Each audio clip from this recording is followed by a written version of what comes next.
ہیں۔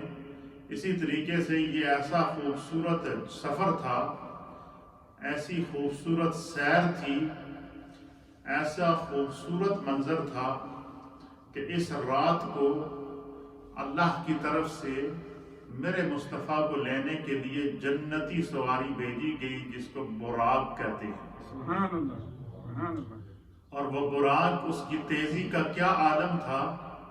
حضور فرماتے ہیں کہ اس کا ایک قدم وہ رکھتا تھا اور دوسرا قدم منتہائے نظر ہوتا تھا۔ منتہائے نظر کہتے ہیں کہ جہاں تک نظر پہنچتی ہے وہاں تک اس کا قدم نظر آتا تھا، اور اس کی سپیڈ کا، اس کی رفتار کا یہ عالم تھا کہ آج کے ترقی یافتہ دور کے اندر بڑے سے بڑا جہاز، بڑے سے بڑا سیارہ، بڑے سے بڑی خلائی، جو آج کے دور میں خلا میں سفر کرنے کے لیے جو سیارے تیار کیے جا رہے ہیں، میزائل تیار کیے جا رہے ہیں، جہاز تیار کیے جا رہے ہیں، طیارے تیار کیے جا رہے ہیں، لیکن جو سواری اللہ نے میرے مصطفیٰ کے لیے بھیجی ہے، آج تک دنیا میں کوئی سیارہ اس کی سپیڈ کو نہیں پہنچ سکتا، اس کی رفتار کو نہیں پہنچ سکتا۔ اور اس کی اس سفر کا آغاز اتنے ہی خوبصورت اہتمام کے ساتھ ہوا کہ محدثین نے، علماء نے احادیث معراج کی جو تشریح کی ہے، معراج النبی کے واقعے اور اس معجزے کا اندازہ آپ اس بات سے لگا سکتے ہیں کہ تقریباً 27 سے زائد صحابہ اکرام، نبی پاک کے جلیل القدر اور عظیم صحابہ جو 27 سے زائد ہیں جنہوں نے واقعہ معراج کو روایت کیا، یعنی یہ کسی ایک صحابی سے روایت نہیں ہے، 27 سے زائد اس کو اور پھر اس معراج کے واقعے کی سب سے پہلا بیان کہ نبی پاک صلی اللہ علیہ وسلم کو جو زمینی معراج پہلے کرائی گئی، آپ کو معراج 5 مرحلوں میں کرائی گئی۔ کتنے مرحلوں میں؟ 5 مراحل میں، 5 حصوں میں، اور 5 کیٹیگریز تھی، آپ یہ سمجھ لیں معراج کرانے کی۔ اس کو اور آسان سمجھ لیں کہ اللہ تعالیٰ نے اپنے محبوب کو اپنے پاس بلانے کے لیے 5 طرح کے پروٹوکول کا اہتمام کیا، 5 طرح کے پروٹوکول کا اہتمام۔ سب سے پہلا کہ جبریل علیہ السلام کو حکم دیا کہ زمین پر جاؤ، براق ساتھ لے کر جاؤ اور اکیلے نہ جانا۔ ایک روایت کے مطابق 40,000 اینجلز، 40,000 فرشتوں کا جلوس ساتھ لے کر جانا، اور ایک روایت کے مطابق 70,000 فرشتوں کا جلوس لے کر جانا، 70,000 اینجلز یہ ساتھ لے کر جانا۔ فرمایا جنت کی سواریوں میں سے جو سب سے بہترین سواری ہے، جس سواری کو اللہ نے پیدا ہی مصطفیٰ کی سواری کے لیے کیا، فرمایا اس سواری کو لے کر جانا اور میرے محبوب کو لے کر آنا۔ جبریل علیہ السلام براق کو لے کر آئے، فرشتے آپ کے ساتھ ہیں، پورا حرم فرشتوں سے بھرا ہوا ہے۔ میرے مصطفیٰ کے گھر کے ارد گرد جہاں آپ آرام فرما ہیں، چاروں طرف ہزاروں فرشتے موجود ہیں، مصطفیٰ کریم آرام فرما رہے ہیں۔ جبریل دروازے پر پہنچتے ہیں۔ اب ادب جبریل دیکھیے کہ جبریل دروازے پر پہنچ کر دستک نہیں دیتے، اس لیے کہ میں دستک دوں گا تو مصطفیٰ کریم کی کہیں ایسا نہ ہو کہ مصطفیٰ کریم جو ہے وہ ان کی آرام میں خلل پیدا ہو جائے۔ تو روایات کے مطابق اللہ کی طرف سے حکم ہوا کہ جبریل چھت کے ذریعے میرے مصطفیٰ کے کمرے میں داخل ہو اور اپنے لبوں کے ساتھ، اپنی لپس کے ساتھ میرے محبوب کے قدموں کے بوسے لے۔ کیا کر میرے محبوب کے قدموں کے بوسے لے۔ تو جبریل نے نبی پاک کے قدم کو چوما تو آپ کو جب ٹھنڈک محسوس ہوئی تو حضور نے آنکھ کھولی، اور پھر سرکار دو عالم صلی اللہ تعالی علیہ وآلہ وسلم کو آب زمزم اور آب کوثر، آب زمزم تو حرم میں موجود تھا، آب کوثر کہاں سے آیا جس کے ساتھ مصطفیٰ کریم نے غسل کیا یا وضو کیا؟ علماء اور محدثین نے لکھا ہے کہ آب کوثر فرشتے جبریل علیہ السلام جنت سے لے کر آئے تھے کہ مصطفیٰ رب کے پاس جانے سے پہلے اس پانی سے وضو کریں۔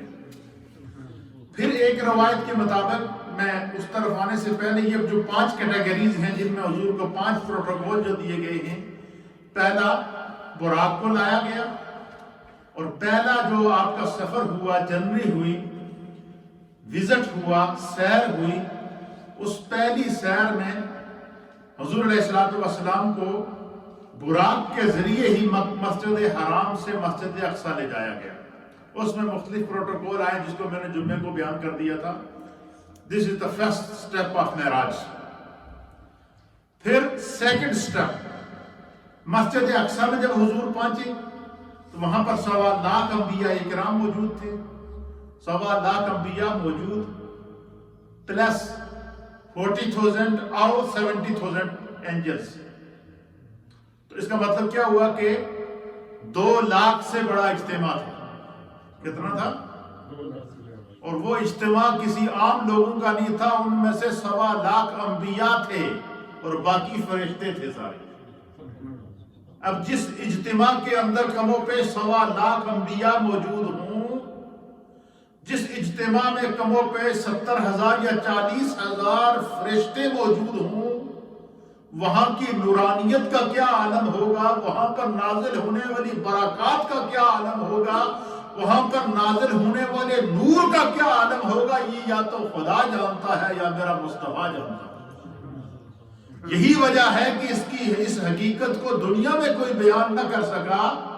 میرے مصطفیٰ کے پورے سفر کو مکمل کرنے کے بعد اس سفر کا اعلان بھی اللہ نے خود کیا، اس سفر کو بیان بھی میرے رب نے خود کیا ہے۔ اور کیوں خود کیا ہے اس کے آگے میں تفصیلات بیان کروں گا۔ یہ فرسٹ سفر تھا، کون سا؟ مسجد حرام سے مسجد اقصی تک 40,000 کا جلوس، فرشتوں کا، براق سجا ہوا، حضور براق پر بیٹھے ہیں، فرشتے میرے مصطفیٰ پر درود و سلام پڑھتے ہوئے آپ کو آپ کی مقام اور عظمت کے مطابق لے کے جا رہے ہیں۔ اس جلوس میں جلوس جا رہا ہے، پورے پروٹوکول کے ساتھ جلوس جا رہا ہے، کیونکہ یہ معراج اللہ نے جو آسمانوں کے اوپر، اور اللہ نے وہ مخلوق، کیونکہ حضور نبی علیہ السلام کی جو ذات ہے نا، اس کے بارے میں خود اللہ نے فرمایا کہ اے میرے محبوب آپ فرما دیں کہ انی رسول اللہ علیکم جمیعا، کہ خداوند قدوس نے مجھے کائنات میں ہر وہ شے جس پر مخلوق کا اطلاق ہوتا ہے، چاہے وہ انسان ہو،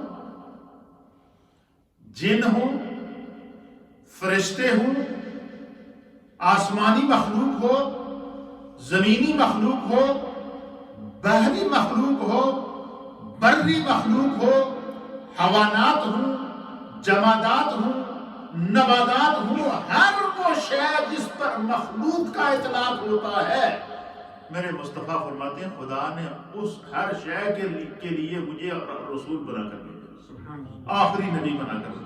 اب جب فرشتوں کے بھی رسول ہیں تو فرشتوں کی بھی خواہش ہے کہ ہم مصطفیٰ کا دیدار کریں، مصطفیٰ کی صحبت پائیں، مصطفیٰ کا قرب حاصل کریں۔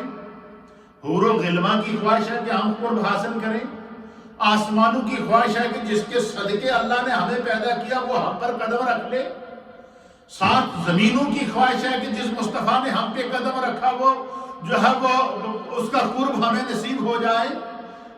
پتھروں اور درختوں اور شجر و حجر اور بحر و بر کی خواہش ہے، ستاروں کی خواہش ہے، چاند کی خواہش ہے، سورج کی خواہش ہے کہ ہم مصطفیٰ کا قرب حاصل کریں، مصطفیٰ ہم پر نظر کرم فرمائیں۔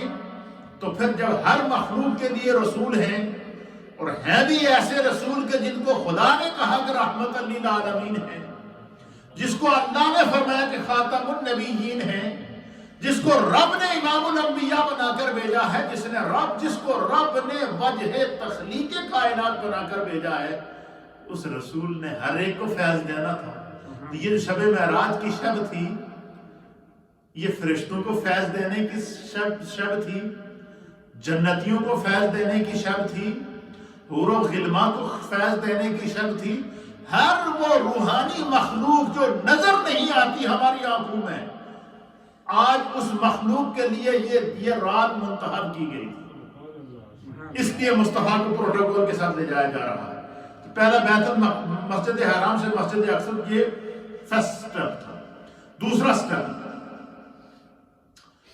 بیت المقدس سے لے کر آسمان اول تک،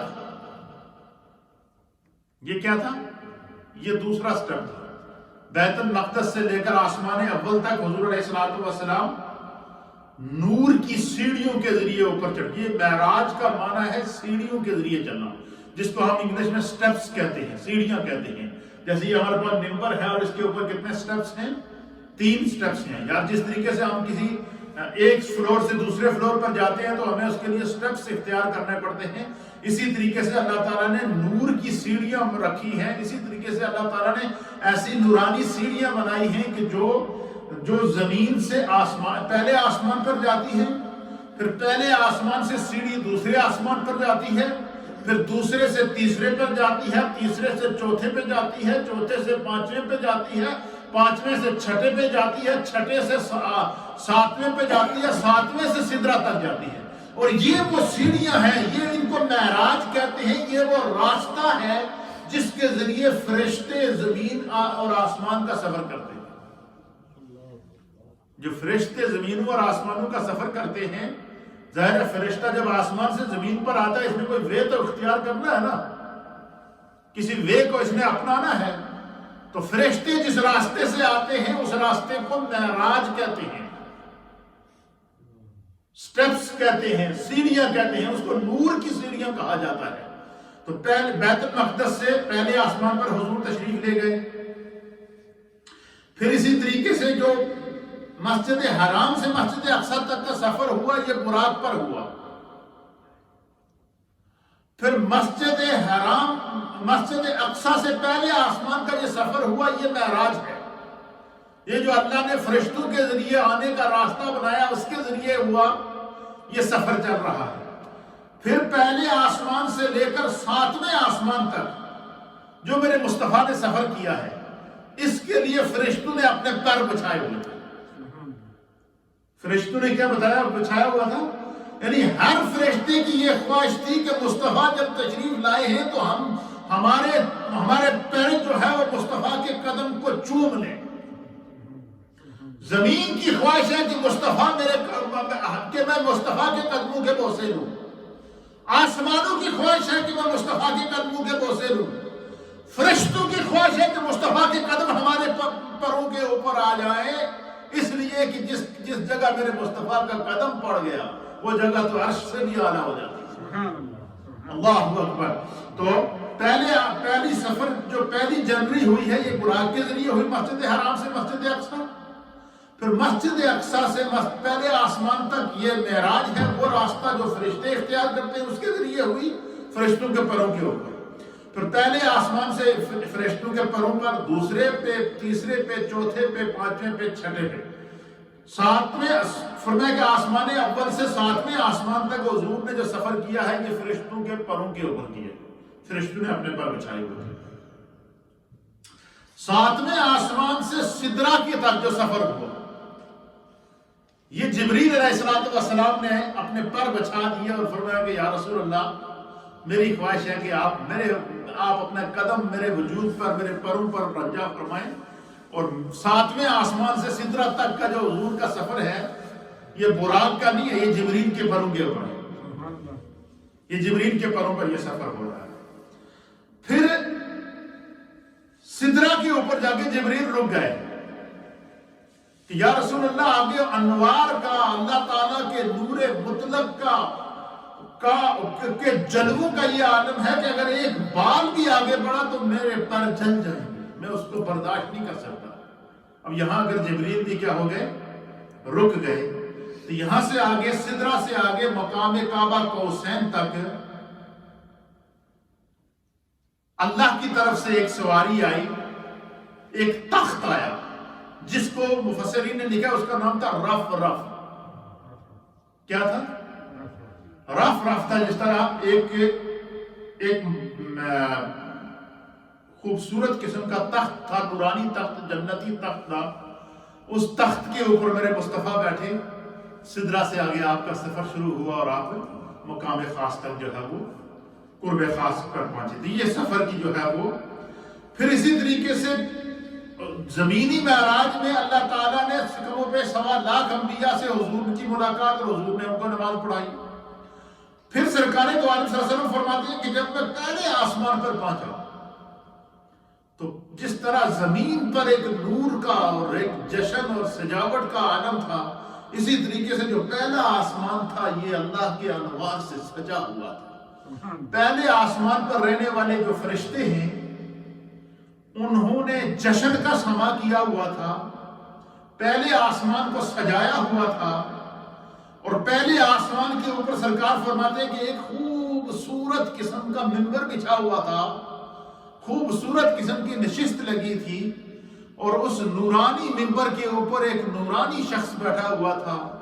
ان کی سفید داڑھی تھی، سفید چہرہ تھا اور نورانی جسم تھا، اور وہ اس تخت پر بیٹھے انتظار کر رہے تھے، اور ارد گرد لاکھوں کروڑوں کی تعداد میں فرشتے پہلے آسمان پر صف بستہ کھڑے تھے۔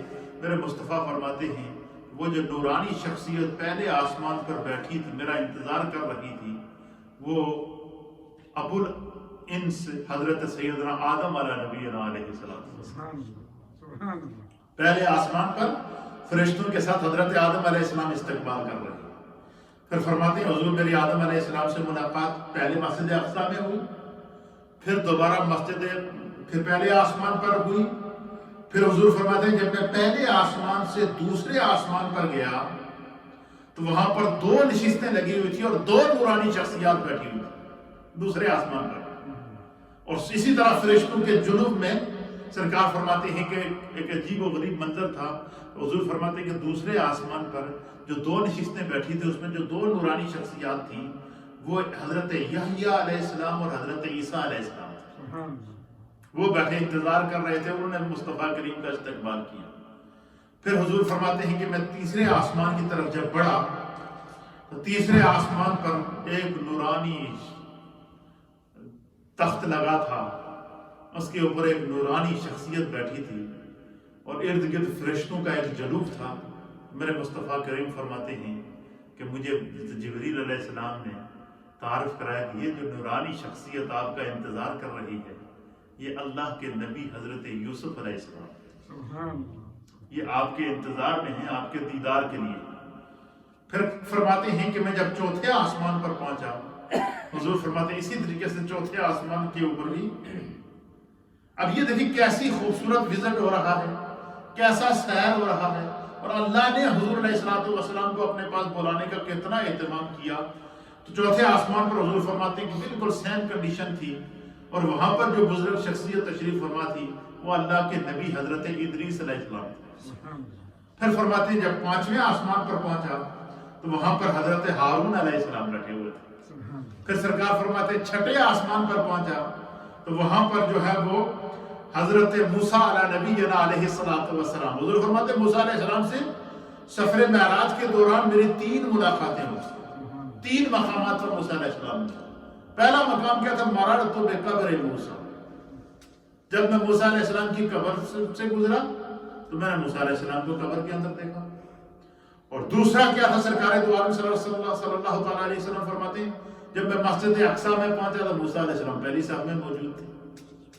پھر سرکار فرماتے ہیں کہ جب میں 6ٹھے آسمان پر پہنچا تو موسیٰ علیہ السلام وہاں پر بھی ان کی نشست اللہ نے لگوائی ہوئی تھی کہ میرے موسیٰ یہاں مصطفیٰ کریم، یعنی ہر آسمان پر اللہ کا کوئی نہ کوئی نبی میرے مصطفیٰ کا استقبال کر رہا تھا، ساتھ میں فرشتے کھڑے تھے۔ مجھے بتائیں کہ دنیا میں بڑے بڑے شاہی پروٹوکول ہوتے ہیں، لیکن یہ وہ پروٹوکول تھا جو اللہ نے اپنی شایان شان مصطفیٰ کے لیے رکھا تھا۔ اسی لیے اس پروٹوکول کو خود خدا نے بیان کیا ہے، اور قرآن کے اندر مختلف انداز سے بیان کیا ہے. پھر میرے مصطفیٰ نے ان نظاروں کا خود ذکر کیا اور صحابہ اکرام نے ان کو نوٹ کر کے ہمارے لیے کیا کر دیا جو ہے وہ قیامت تک کے لیے. پھر حضور فرماتے ہیں چھٹے سے جب میں 7ویں آسمان پر پہنچا تو وہاں پر بھی اسی طرح نورانی نشست لگی تھی. ایک بزرگ بیٹھے تھے، سفید داڑھی تھی، خوبصورت چہرہ تھا، نور ٹپک رہا تھا. اور حضور فرماتے کہ اس چہرے میں مجھے اپنا چہرہ نظر آ رہا تھا. وہ بالکل میرے چہرے کے مشابہ تھا وہ چہرہ. اور اس بزرگ شخصیت کے ارد گرد کیا فرشتے بیٹھے ہوئے تھے. تو اللہ کے حبیب علیہ السلام فرماتے ہیں کہ جبریل نے مجھ سے فرمایا کہ اے میرے محبوب، یہ 7ویں آسمان پر جو نورانی شخصیت جن کا چہرہ آپ کے چہرے سے ملتا ہے، یہ شخصیت حضرت سیدنا ابراہیم علیہ نبینا علیہ السلام. یہ میرے مصطفیٰ کی کیا ہو رہی ہے؟ معراج ہو رہی ہے. یہ آپ کی معراج کا پروٹوکول ہے جو خدا کی طرف سے آپ کو دیا جا رہا ہے. پھر اسی طریقے سے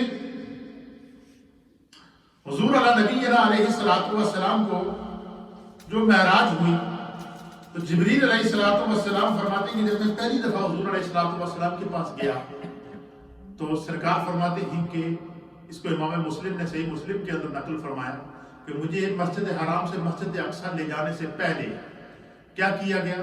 فرمایا کہ مجھے جبریل علیہ السلام نے کہا کہ مجھے لٹایا گیا اور آب زمزم سے مجھے وضو کرایا گیا.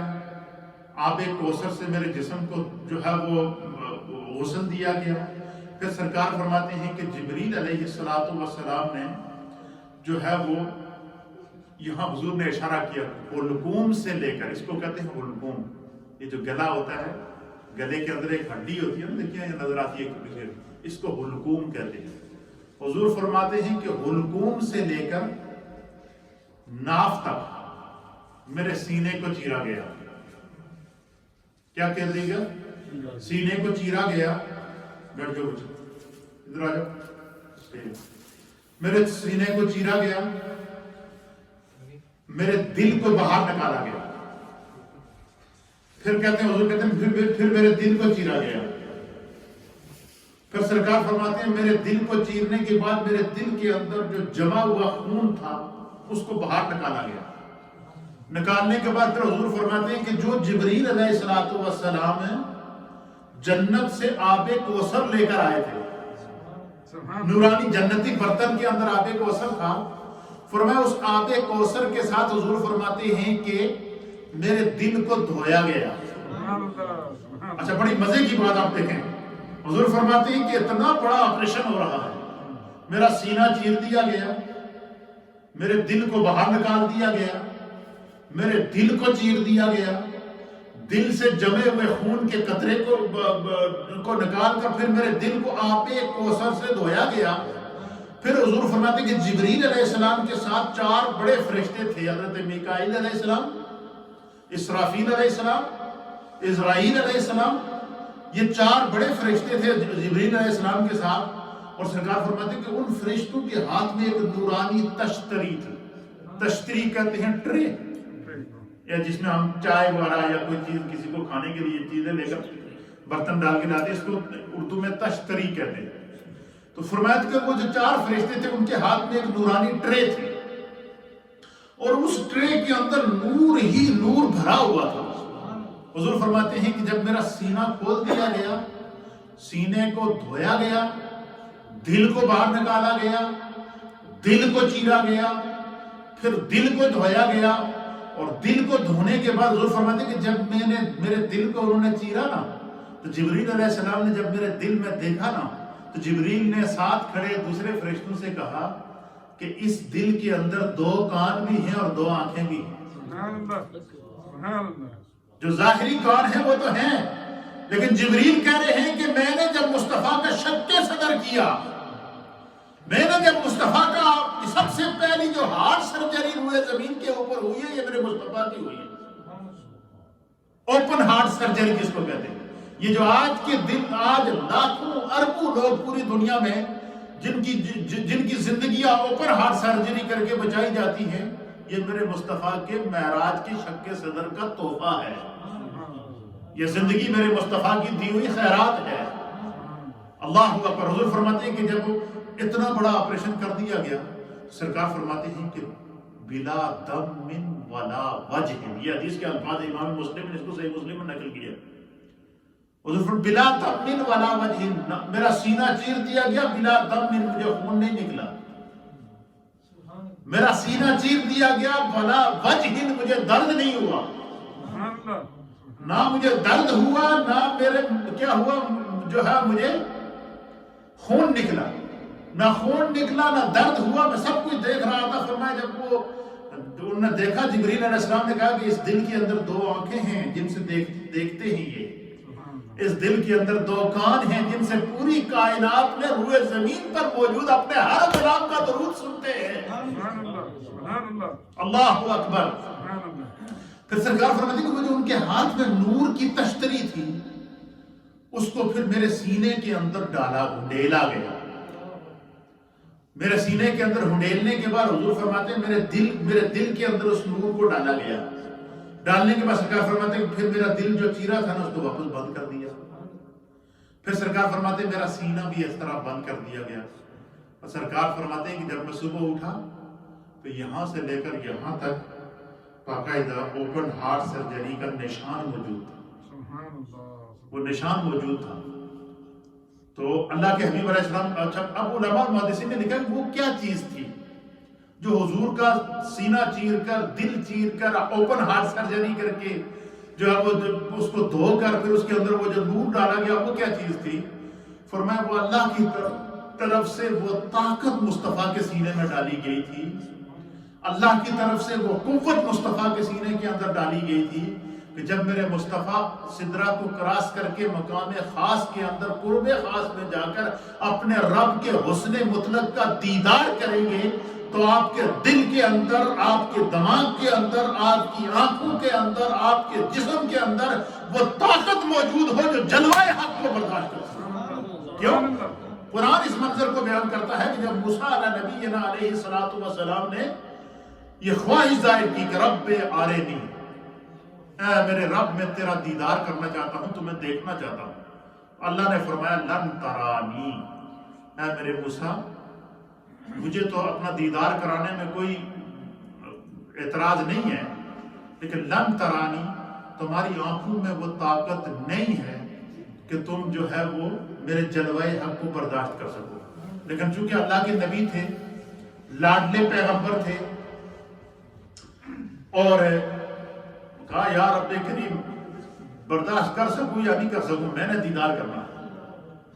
اللہ تعالیٰ نے پھر ان سے فرمایا کہ دیکھیں اب اللہ تعالیٰ اپنے کسی بھی محبوب کی کوئی بات ٹالتا نہیں ہے، حالانکہ اللہ نے کہہ دیا تھا کہ موسیٰ جلوہ برداشت آپ نہیں کر سکیں گے، تو فرمایا کہ انظر الی الجبل، پہاڑ کی طرف دیکھا۔ جب موسیٰ علیہ السلام نے پہاڑ کی طرف دیکھا نا، اس کے اوپر اللہ تعالیٰ نے اپنے نور کی تجلی نازل کی۔ قرآن اس منظر کو بیان کرتا ہے، مفسرین نے لکھا ہے کہ یہ جو سوئی ہوتی ہے نا، کپڑے سلنے والی سوئی، اس کا جو سرا ہوتا ہے، نکا کہتے ہیں اس کو، اس کا کروڑواں حصہ بھی کر دیا جائے تو اتنا کم تھا وہ، اتنی تجلی اللہ نے اس کے اوپر ڈالی، پہاڑ ریزہ ریزہ ہو گیا۔ فخر موسیٰ صاعقا، موسیٰ علیہ السلام جلوہ حق برداشت نہ کر سکے، جلوہ حق کے نور کو برداشت نہ کر سکے، تو کیا ہوا کہ موسیٰ علیہ السلام بے ہوش ہو کر گر گئے، اور ایسی بے ہوشی رہی اس جلوے کے اندر، اللہ تعالیٰ کے عشق اور محبت اور نور کے اندر اتنے گم ہو گئے کہ 40 دن تک بے ہوش رہے۔ تو فرمایا کہ وہ جو نبی پاک کا دل چیر کر، سینہ چیر کر وہ جو نور ڈالا گیا، وہ قوت ڈالی گئی کہ جس کے ذریعے میرے مصطفیٰ پوری کائنات کو ایک جگہ بیٹھ کر اس کو دیکھ بھی سکے، حجابات ہٹ جائیں، اور بڑے سے بڑا طوفان ہو، بڑے سے بڑا کچھ ہو، وہ میرے مصطفیٰ جو ہے وہ ہر قسم کے جاہ و جلال کو برداشت کر سکے۔ اور پھر فرمایا کہ ایک وہ طاقت تھی کہ اس میں وہ جو نور ڈالا گیا، وہ طاقت تھی کہ جس کے ذریعے آپ جلوائے حق کے دیدار کو برداشت کر سکیں، اللہ تعالیٰ کے انوار کے جلووں کو برداشت کر سکیں، ایک یہ۔ دوسرے وہ طاقت تھی کہ جب اللہ تعالیٰ قرآن میں فرماتا ہے کہ جب ہم نے اس قرآن کو زمین پر نازل کرنا چاہا، اللہ فرماتا ہے کہ ہم نے اس کو پہاڑوں پر پیش کیا، کہ ہم قرآن کو پہاڑوں کے اوپر نازل کرتے ہیں. تو لو انزلنا هذا القرآن على جبل لرأيته خاشعا متصدعا من خشية الله. اور پھر دوسرے مقام پر فرمایا کہ اگر ہم ان کو پہاڑوں کے اوپر، سمندروں کے اوپر، درختوں کے اوپر، جو اللہ نے مخلوق پیدا کی ہے جو جس سے انسانیت جو بے بس ہو جاتی ہے جس کے سامنے، فرمایا سمندروں نے بھی کہا کہ یا رب کریم ہم قرآن کا بوجھ برداشت نہیں کر سکتے. سمندر بھی عاجز آ گئے، پہاڑ بھی عاجز آ گئے، درخت بھی عاجز آ گئے. پہاڑوں نے بھی کیا کہہ دیا کہ اگر پہاڑ قرآن کو پہاڑ پر نازل کر دیتے تو قرآن کی ہیبت طاقت کا یہ عالم ہے کہ لو انزلنا هذا القرآن على جبل لرأيته خاشعا متصدعا من خشية الله، کہ اگر ہم اس قرآن کو پہاڑ پر نازل کرتے خوف خدا سے ریزہ ریزہ ہو جاتا.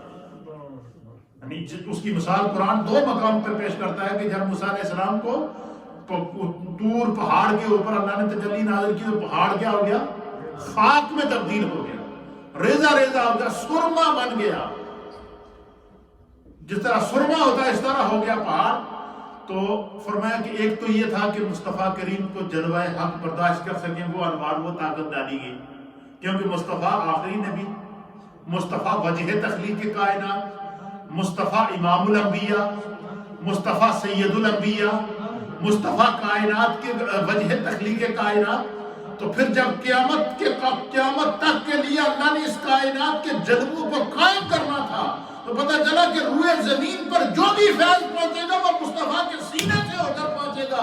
ورنہ اگر ڈائریکٹ اللہ کے انوار اس زمین پر نازل ہو جائے تو طور پہاڑ برداشت نہیں کر سکا.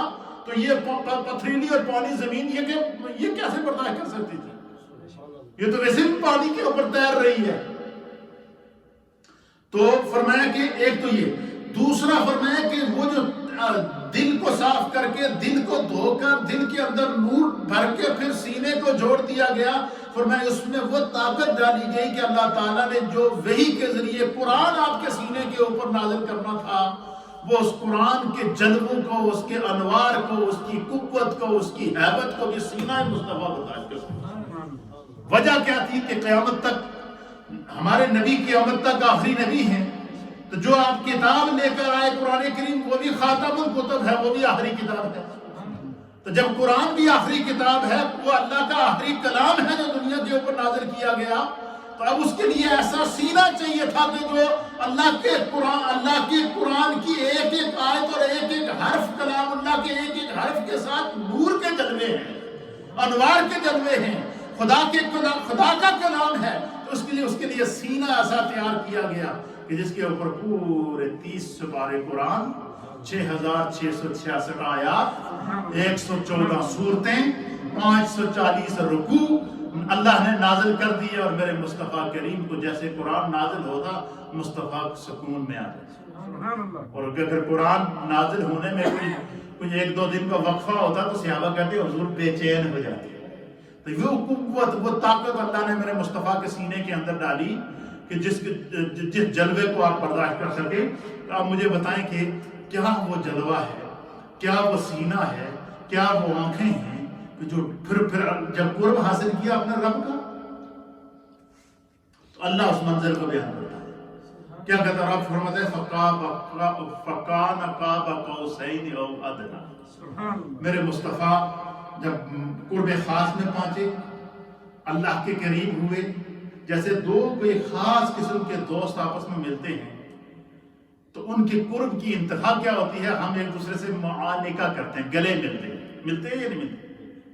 ہم ایک دوسرے سے گلے ملتے ہیں. اس کا معنی کیا ہوتا ہے کہ میرے دل میں تمہارے لیے محبتیں ہیں، اس لیے میں اپنے دل کو تمہارے دل کے ساتھ ملا رہا ہوں. اس طریقے سے جب حضور نبی علیہ السلام کو شب معراج کو قرب مصطفیٰ نے، قرب رب نصیب ہوا، اللہ فرماتا میرا محبوب قریب ہوا، دنا میرا محبوب قریب ہوا، فتدلّا اور قریب ہوا، فَقَانَ قَابَ قَوْسَيْنِ أَوْ أَدْنَىٰ. فرمایا جس طرح 2 تلواروں کو آپس میں جوڑ دیں تو بیچ میں وقفہ نظر نہیں آتا، اس طرح محبوب اپنے رب کے ساتھ چمڑ چکا. اس طرح محبوب اپنے رب کے ساتھ ملا. اس طرح محبوب نے اپنے رب کا معانقہ کیا، اس طرح محبوب نے اپنے رب کا قرب حاصل کیا. اور پھر یہی نہیں، اور اللہ فرماتا ہے کہ جب میرے محبوب نے میرے حسن مطلق کو دیکھا نا، تو میرے محبوب اپنے رب کے دیدار کے اندر، اپنے رب کے حسن مطلق کے اندر ایسا حسن کہ جس کی حقیقت یا خدا جانتا ہے یا اس کا مصطفیٰ جانتا ہے. دنیا میں کوئی ایسا پیمانہ ہی نہیں ہے کہ ہم اس کو بیان کر سکیں، نہ ہمارے پاس الفاظ ہیں. صرف اتنا کہہ سکتے ہیں کہ اللہ تعالیٰ نے اپنی شان کے مطابق محبوب کو قرب عطا کیا. وہ شان کیا ہے وہ خدا جانتا ہے. تو اب کیا اللہ فرماتا کہ جب میرا محبوب میرے قریب ہوا، اتنا قریب ہوا، دنا فتدل فکان قاب قوسین او ادنی. یہ قرآن کے اندر سورہ نجم کے اندر اللہ بیان کرتا ہے کہ میرا محبوب بالکل میرے قریب ہو گیا، اور قریب ہوا. فکان قاب قوسین، جس طرح دو تلواروں کو ملاؤ نا، بیچ میں وقفہ نظر نہیں آتا، اس طرح محبوب اپنا رب میں کھو چکا تھا. اور صرف یہی نہیں، پھر اللہ فرماتا کہ جب میرا محبوب میرا دیدار کر رہا تھا، میرے دیدار کے جلووں میں میرا محبوب گم تھا، تو پھر کیا ہوا؟ اللہ فرماتے ہیں کہ میرا محبوب جب مجھے دیکھ رہا تھا نا، تو عام ہمارا تو یہ ہے کہ ہم ایک منٹ کے اندر کتنی دفعہ آنکھیں ہماری جھپکتی ہیں، کو پتہ چلتا ہے. ہم سورج کو دیکھیں تو ہماری آنکھیں بند ہو جاتی ہیں، نہیں دیکھ سکتے، کیونکہ سورج کی روشنی اتنی زیادہ ہے کہ وہ آنکھ کی روشنی اس کو جو برداشت نہیں کر سکتی. لیکن اللہ فرماتا کہ میرا محبوب میرے جلوے میں اتنا گم تھا کہ ما زاغ البصر وما طغى، آنکھ نے جھپکنا چھوڑ دیا. آنکھ نے جھپکنا کیوں چھوڑا؟ کہ حضور یہ چاہتے تھے کہ یہ جو آنکھ جھپکنے میں جو لمحہ گزرتا ہے یہ بھی محبوب کے دیدار سے خالی نہ ہو جائے، یہ میرے رب کے جلووں سے خالی نہ ہو جائے، میرے رب کے دیدار سے خالی نہ ہو جائے. تو حضور علیہ الصلوۃ والسلام کو اللہ فرماتا ہے میرے محبوب نے میرا قرب حاصل کیا، اتنا قرب حاصل کیا، اتنا قرب حاصل کیا کہ جب جلووں میں گم ہو گئے تو ما زاغ البصر وما طغى، نہ آنکھ ادھر ہوئی نہ آنکھ ادھر ہوئی، نہ حد سے بڑھی، نہ حد سے بڑھی. کیا کر رہی تھی آنکھ؟ اللہ فرماتا صرف اپنے رب کو دیکھ رہی تھی. اب وہ اللہ تعالیٰ کے حسن مطلق کے جلووں نے جب میرے مصطفیٰ کی آنکھوں کے اندر اس کا نور پہنچا نا، اللہ، جب حضور واپس آئے معراج کر کے نا، تو کفار نے سب سے پہلا اعتراض کیا کیا؟ انہوں نے سب سے پہلا اعتراض کیا جی اصل تو آسمان تے گئے ہی نہیں، سنوں کی پتہ آسمان تے کیے. سب سے پہلا انہوں نے یہ اعتراض کیا، آپ کہتے ہیں ہم آسمانوں سے ہو کر آئے، سنوں کی پتہ آسمان تے گیا، آسمان تے کوئی گیا ہی نہیں ہے، یہ عجیب دعویٰ ہے. لیکن اللہ نے سب سے پہلے محبوب کی زمینی معراج کو بیان کیا کہ سبحان الذی اسری بعبدہ. زمینی معراج کو پہلے بیان کیا، آسمانی معراج کو بعد میں بیان کیا. کیوں؟ اب کفار نے یہ کہا، دیکھیں اللہ تعالیٰ کی حکمت دیکھیے کہ زمینی معراج کو اللہ نے پہلے کیوں بیان کیا؟ سبحان الذی اسری بعبدہ لیلا من المسجد الحرام الی المسجد الاقصی، کہ ہر نقص اور ہر عیب سے پاک ہے وہ ذات جس نے اپنے عبد خاص کو سیر کرائی رات کے تھوڑے سے حصے میں مسجد حرام سے مسجد اقصی. اچھا، جب سب سے پہلے زمینی معراج کا اعلان ہوا تو اب کفار سر جوڑ کر بیٹھ گئے، اب اپنے عقل کے گھوڑے دوڑانے لگے، کہنے لگے یہ تو ہمیں معلوم ہے کہ محمد عربی کبھی مسجد اقصی نہیں گئے، یہ ہمیں معلوم ہے کہ وہ کبھی مسجد اقصی نہیں گئے، لہٰذا آسمانوں پر تو ہمیں نہیں پتا کیا ہے. تو یہ کہہ رہے ہیں کہ میں مسجد حرام سے مسجد اقصی گیا ہوں، تو لہٰذا سوالات مرتب کرو. اور ان لوگوں کو بلایا جو مسجد حرام سے مسجد اقصی تجارتی قافلے لے کر جاتے تھے، جن کا پیشہ یہی تھا کہ وہ یہاں سے تجارتی قافلے وہاں جاتے تھے، راستے میں مختلف جگہ پڑاؤ کرتے تھے اور وہاں سے مال لے کر مکہ آتے تھے، اور مکہ سے مال لے کر جو بیت المقدس جاتے تھے. تجارتی قافلے چلتے تھے، اونٹوں کے ذریعے جاتے تھے، گھوڑوں کے ذریعے جاتے تھے، تو اس طرح ہزاروں کے قافلے جاتے تھے.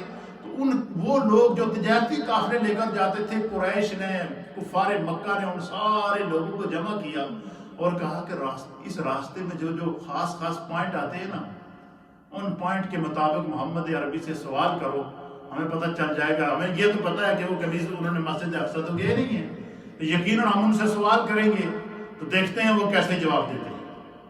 سب سے پہلے تو انہوں نے کہا کہ ایسا کرتے ہیں کہ بھائی یہ ایک عجیب دعویٰ ہے، ایسا دعویٰ ہے جو عقل انسانی میں تو آتا نہیں. ابو بکر خواہ دن رات لگے رہتے ہیں ان کے فضائل بیان کرنے میں, ہر وقت ان کی محبت میں گم رہتے ہیں. آج پہلے ابو بکر کے پاس چلتے ہیں اور ان سے جا کر کہتے ہیں کہ تو جس نبی کا کلمہ پڑھا ہے وہ تو کہہ رہے ہیں میں رات کو مسجد حرام سے بھی ہو کر آیا, مسجد حرام سے مسجد اقصی سے بھی ہو کر آیا ہوں, پہلے آسمان پر بھی گیا ہوں, دوسرے پر بھی گیا ہوں, تیسرے پر بھی گیا ہوں, چوتھے پر بھی گیا ہوں, پانچویں پر بھی گیا ہوں, چھٹے پر بھی گیا ہوں, ساتویں پر بھی گیا ہوں, سدرہ پر گیا ہوں, سدرہ سے آگے لامکان تک گیا ہوں, لامکان سے قرب خاص میں گیا ہوں, قرب خاص سے میرے محبوب کے ساتھ میرے رب کے ساتھ میری ملاقات ہوئی ہے, راز و نیاز کی باتیں ہوئی ہیں, وہاں سے تحفے لے کر آیا ہوں, اور وہاں سے جو ہے وہ یہ اتنا بڑا دعویٰ ہے. ابو بکر اب بتاؤ اب تم محمد عربی کی کیسے تصدیق کرو گے؟ اب دیکھیں عشق کی اور محبت کی کیا علامات ہوتی ہیں. سیدنا صدیق اکبر نے وہاں اپنی عقل کا گھوڑا نہیں دوڑایا, وہاں عشق مصطفیٰ کا گھوڑا دوڑایا, وہاں محبت مصطفیٰ کو سامنے رکھا ہے. آپ نے فرمایا یہ دعویٰ میرے آقا نے کیا؟ انہوں نے کہا ہاں. آپ نے فرمایا کہ یہ تو کچھ بھی نہیں ہے, اگر اس سے کوئی لاکھ گنا بڑا ہو ابو بکر اس کی تصدیق کرتا ہے. جب یہ بات کہی نا تو میرے مصطفیٰ کریم کو جب پتہ چلا تو حضور علیہ السلام نے ہوا صدیق, وہ تو ہے ہی سچا, ابو بکر ہے ہی سچا. تو سیدنا ابو بکر صدیق کو معراج کی بغیر سوچے سمجھے تصدیق کرنے اور مصطفیٰ کریم کے سفر کو لبیک کہنے کی جو خدا کی طرف سے مقام ملا, لوگ حضرت ابو بکر صدیق کے اصل نام سے واقف ہی نہیں ہیں. وہ اصل نام ان کا عبداللہ تھا. کیا نام تھا ان کا؟ عبداللہ اصل نام تھا. یا عثمان ابو قحافہ کے بیٹے عبداللہ بن ابو قحافہ لکھا گا, آپ کا اصل نام عبداللہ تھا. تو کسی کو ابو بکر صدیق کا اصل نام پتہ ہی نہیں, لوگ یہی کہتے ہیں صدیق اکبر صدیق اکبر صدیق اکبر صدیق. کیوں؟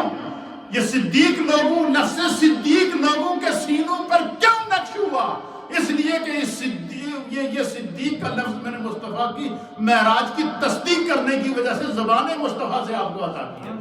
پھر حضور نے فرمایا کہ یہ صدیق ابو بکر کو صرف میں نے ہی نہیں کہا, فرمایا ابو بکر کو میرے رب نے صدیق کہا ہے. کیوں کہ ابو بکر نے معراج کی تصدیق کی.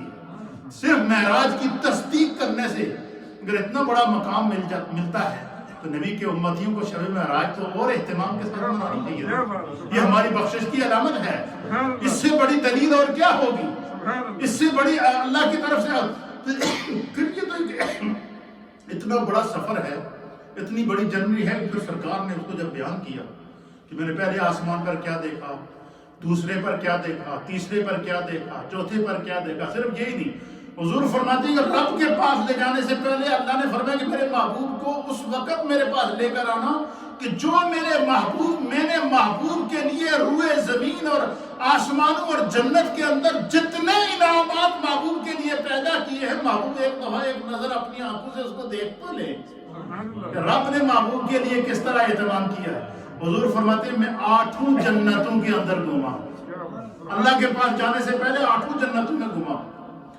ہر جنت مجھے دکھائی گئی, ہر جنت کے اندر جو جن جن لوگوں کو اللہ نے رکھنا ہے, جن صاحب ایمان کو اللہ نے ان کی مثالی تصویریں بنا کر ان کے مثالی اجسام وہاں قائم کر کے, اور یہ بھی لکھ دیا کہ اس کو یہ جنت میں یہ مقام آپ کے اس امتی کو اس وجہ سے ملا, اس کا یہ عمل تھا اور اس کا یہ عمل آپ کے رب کو پسند آیا, اس لیے خدا نے اس کو یہ جنت عطا فرمائی ہے.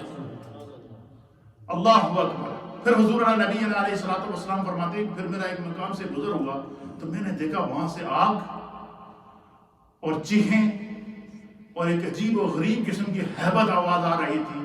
تو جبریل نے کہا یا رسول اللہ وہ سامنے آپ دیکھ رہے ہیں؟ فرمایا یہ جہنم ہے. اس جہنم کے اندر کفار کو, مشرکین کو, نافرمانوں کو, گناہگاروں کو ڈالا جائے گا, اور یہ جہنم کی چیخیں ہیں. حضور فرماتے ہیں پھر اللہ نے مجھے وہ منظر بھی دیکھا کہ جہنم کے اندر جو جہنمی جس مقام پہ جل رہا ہے یہ اس گناہ کی وجہ سے جل رہا ہے, یہ اس وجہ سے اس کو جلایا جا رہا ہے.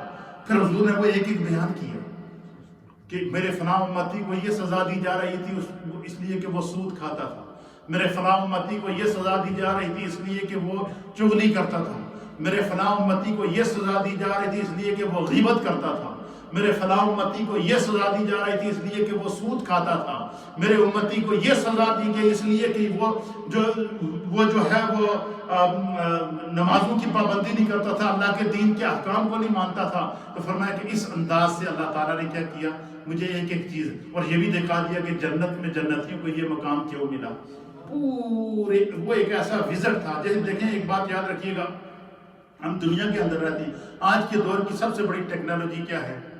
یہ میڈیا، کیمرے ہیں، سکائی ہے، اور اس کے ذریعے جو ہے وہ سیٹلائٹ سسٹم ہے۔ آج کا سب سے بڑا آج کے دور کی ترقی ہے وہ سیٹلائٹ سسٹم ہے، اس کے ذریعے پوری دنیا کو اپنے سامنے دیکھا جاتا ہے۔ لیکن میرے مصطفیٰ کسی سیٹلائٹ سے یہ منظر نہیں دیکھ رہے تھے۔ جبریل کہہ رہے ہیں کہ وہ سیٹلائٹ ہم نے دیکھی ہے، وہ مصطفیٰ کے دل کے اندر تھی۔ وہ سیٹلائٹ سسٹم ہم نے مصطفیٰ کے دل کے اندر تھا۔ وہ دو آنکھیں جو دل کے اندر بھی تھی اور دو آنکھیں مصطفیٰ کے سر میں تھی، جس کے سامنے خدا نے زمین کو، آسمان کو، ہر چیز کو جو ہے ہر حجاب کو ہٹا دیا، اور حضور نے اس کے منظر بیان کیے ہیں۔ مسلم شریف کی صلاۃ الکسوف، باب صلاۃ الکسوف، اس کا معنی ہے سورج گرہن کی نماز۔ ایک دفعہ مدینہ شریف میں سورج کو گرہن لگ گیا، حضور علیہ السلام جلدی آئے، صحابہ آپ کے ساتھ آئے، سرکار نے نماز پڑھائی، سورج گرہن کی نماز پڑھائی، صلاۃ الکسوف۔ نماز پڑھانے کے دوران حضور نے ہاتھ آگے بڑھایا، تھوڑا سا مصلے سے آگے ہوئے، اس طریقے سے ہاتھ آگے بڑھایا جیسے کوئی چیز توڑ رہے، پھر ہاتھ پیچھے کھینچ لیا، پھر پیچھے آگے مصلے پہ، پھر کھڑے ہو گئے، نماز مکمل کی۔ صحابہ نے عرض کی، یا رسول اللہ، آج ہم نے عجیب دستور دیکھا ہے کہ آپ نماز پڑھاتے پڑھاتے آگے گئے، آپ نے ہاتھ آگے بڑھایا، پھر پیچھے آ گئے، پھر کسی چیز کو جیسے توڑ رہے ہیں۔ حضور نے فرمایا کہ نماز پڑھاتے ہوئے میری نظر جنت پر پڑ گئی تھی۔ مسلح مسجد نبی پر کھڑے ہو کر میرے مصطفیٰ جنت کو دیکھ رہے ہیں، یہ نگاہ مصطفیٰ تھی، یہ وہ آنکھیں تھی جن کے بارے میں جبریل کہہ رہے ہیں کہ شب معراج کو جب ہم نے مصطفیٰ کے دل کو چیرا، اس میں دو آنکھیں تھیں، یبصر بہا، جن سے وہ دیکھ رہے تھے، دو کان تھے، یسمع بہا، جن سے وہ سنتے تھے۔ یہ دل کی آنکھیں اور دل کے کانوں کی بات ہو رہی ہے۔ حضور فرماتے ہیں کہ میں جنت میں دیکھا تو بڑے خوبصورت تازے انگور کے گچھے لٹک رہے تھے، تو میرا دل کرا کہ ایک توڑ کے یہ میرے پیچھے جو تم نماز پڑھ رہے ہو تمہیں کھلا دوں۔ پھر حضور نے فرمایا کہ مجھے خیال آیا کہ یہ تو جنت کا فروٹ ہے، یہ تمہیں جنت میں اللہ عطا کرے گا، تمہیں جنت کا فروٹ پہلے اگر لیا تو قیامت تک تم اگر اس کا ایک دانہ کھاتے رہے تو ختم نہ ہوتا۔ یہ ہے میرے مصطفیٰ کریم کی نگاہ۔ حضور مدینہ شریف میں جا رہے ہیں، جاتے جاتے حضور علیہ السلام دو قبروں، حضرت ابو ہریرہ کہتے ہیں حضور علیہ السلام دو قبروں پر رک گئے، اور کافی دیر تک سرکار ان قبروں پر کھڑے ہو کر آپ پڑھتے رہے۔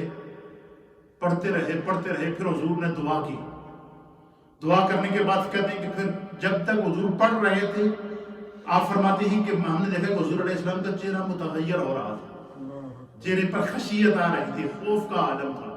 پھر اچانک جب حضور نے دعا کے لیے ہاتھ اٹھائے تو پھر کہتے ہیں ہم نے دیکھا کہ فتبسم، حضور کا چہرہ مسکرا رہا تھا، حضور کا چہرہ کھل اٹھا۔ حضور نے دعا کی، دعا کرنے کے بعد سرکار نے قریب میں ایک درخت تھا، اس کی دو ٹہنیاں توڑنے کے بعد اس ٹہنیوں کو دو حصوں میں تقسیم کر کے ان دو قبروں کے اوپر لگا دیا۔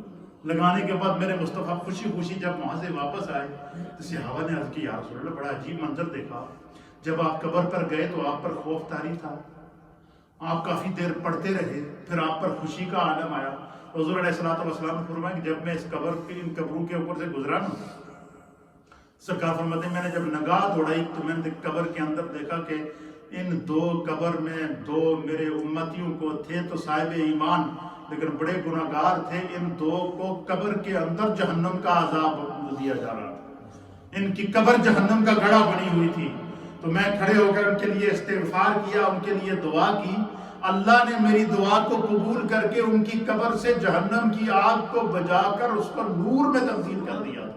اور حضور نے فرمایا کہ یہ جو میں نے اس کے اوپر دو درخت کی ٹہنیاں لگائی ہیں، جب تک یہ ٹہنیاں ہری رہیں گی، سرکار فرماتے ہیں یہ کیا کرتی رہے گی، یہ اللہ تعالیٰ کی تسبیح کرتی رہے گی۔ اور سرکار نے فرمایا جہاں خدا کی تسبیح ہو وہاں پر کیا ہوتا ہے، عذاب الہی نہیں ہے۔ مصطفیٰ زمین کے اوپر جائیں تو زمین کے نیچے نظر، مسلے پہ کھڑے ہوں تو جنت پر نظر، میرے مصطفیٰ جہاں بھی پوری کائنات میرے مصطفیٰ کی نظروں کے سامنے ہے. یہی وجہ ہے کہ حضور نے فرمایا کہ میرا جو امتی روئے زمین کے کسی بھی کونے میں موجود ہو، جب وہ مجھ پر درود پڑتا ہے، سرکار فرماتے ہیں کہ میری روح کو اللہ اس کی طرف متوجہ کر دیتا ہے.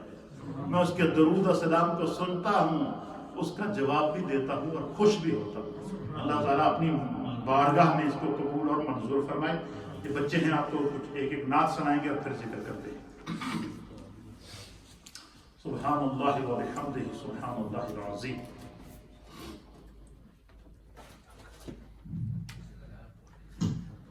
صلی اللہ علیہ یا رسول اللہ وسلم علیک یا حبیب اللہ.